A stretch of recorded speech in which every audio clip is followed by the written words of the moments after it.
दोस्तों, हिंदू धर्म में ऐसी मान्यता है कि इंसानों के द्वारा किया गया कोई भी दान का फल उसे ज़रूर मिलता है, वो चाहे इस जन्म में वो प्राप्त करे या फिर अपने अगले जन्मों में।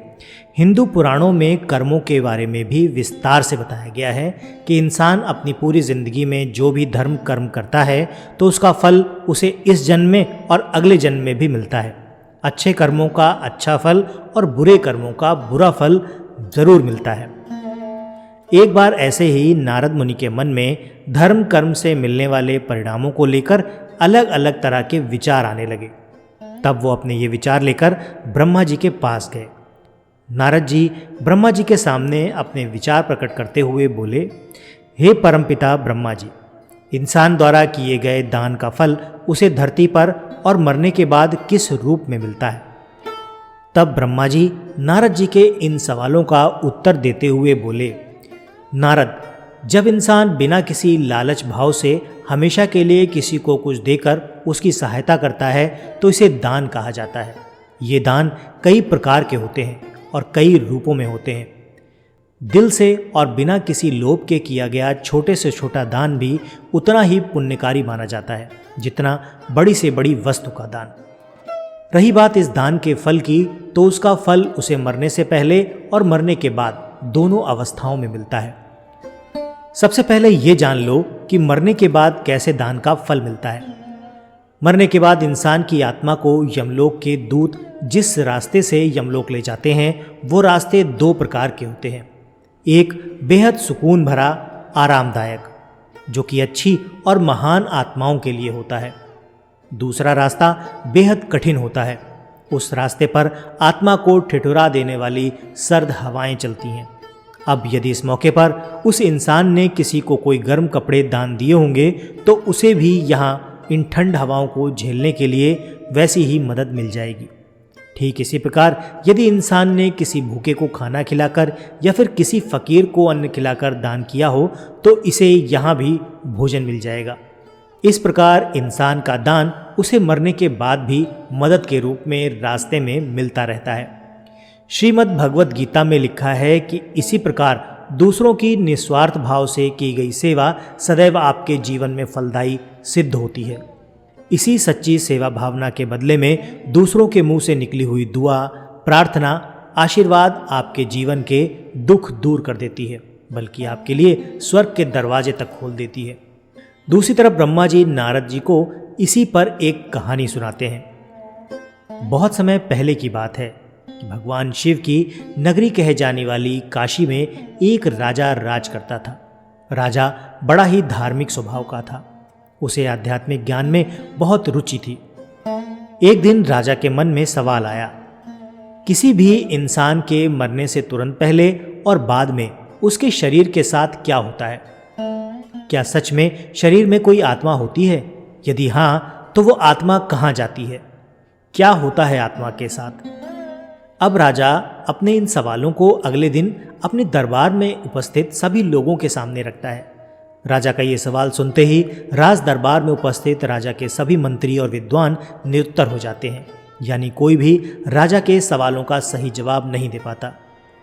काफ़ी देर सोच विचार करने के बाद राजा दरबार में ये ऐलान करते हैं कि मेरे सारे राज्य में ये ढिंढोरा पिटवा दिया जाए कि जो आदमी कब्र में मुर्दे के समान लेटकर रात भर कब्र में मरने के बाद होने वाली सभी क्रियाओं के बारे में बताएगा, उसे 500 सोने की मोहरें भेंट में दी जाएंगी। राजा के आदेशानुसार सारे राज्य में ढिंढोरा पिटवा दिया गया।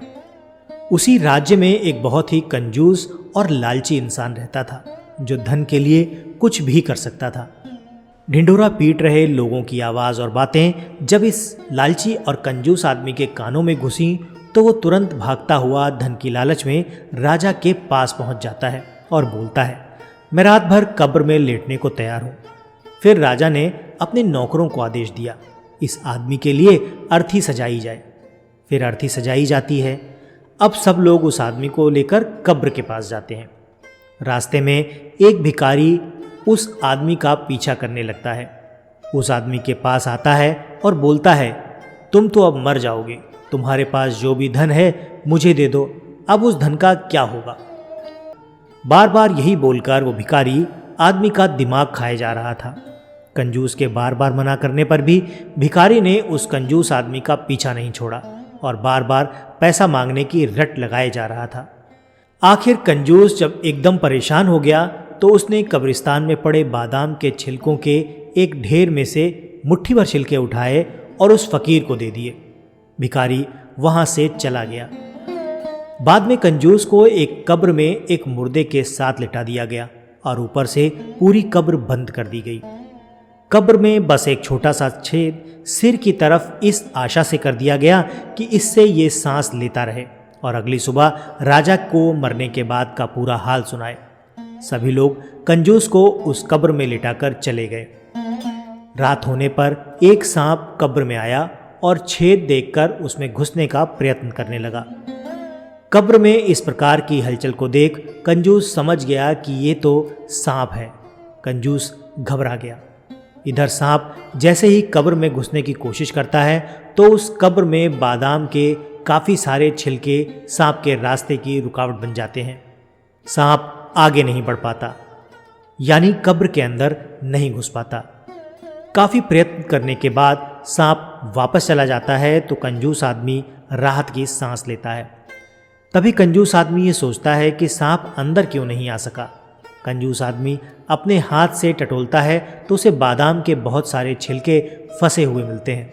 उसी समय कंजूस आदमी का दिमाग चकरा जाता है। इसी छिलकों की वजह से आज मेरी जान बची है। शायद मेरे उस दान का परिणाम है जो मैंने उस भिखारी को दिया। अब कंजूस आदमी समझ जाता है कि दान की वजह से मैं अपनी जान बचा पाया। अब सुबह होते ही राजा के सभी नौकर बड़ी जिज्ञासा के साथ कब्रिस्तान आए और जल्दी ही कब्र को खोदकर कंजूस को निकाला। मरने के बाद क्या होता है ये हाल सुनाने के लिए कंजूस को राजा के पास चलने को कहा गया।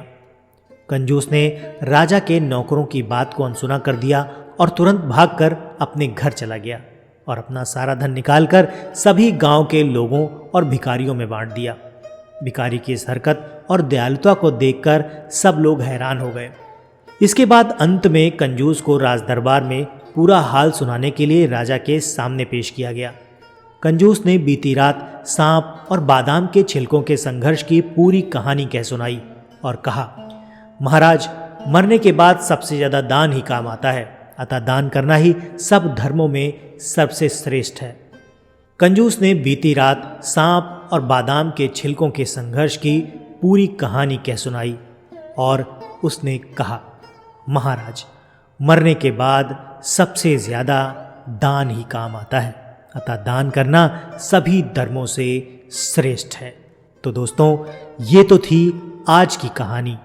ये आज की शिक्षाप्रद धार्मिक कहानी आपको कैसी लगी कमेंट करके ज़रूर बताइए। वीडियो पसंद आया है तो इसको लाइक करके चैनल को सब्सक्राइब ज़रूर कर दीजिए। साथ ही बेल आइकन को प्रेस करना मत भूलिए ताकि जब भी मैं इस तरह की कोई नई कहानी अपलोड करूं उसका नोटिफिकेशन आपको तुरंत मिल जाए। आज के वीडियो में फ़िलहाल इतना ही। मिलते हैं अगले वीडियो में ऐसी ही किसी रोचक कहानी या फिर लोक कथा के साथ। तब तक के लिए आपका धन्यवाद।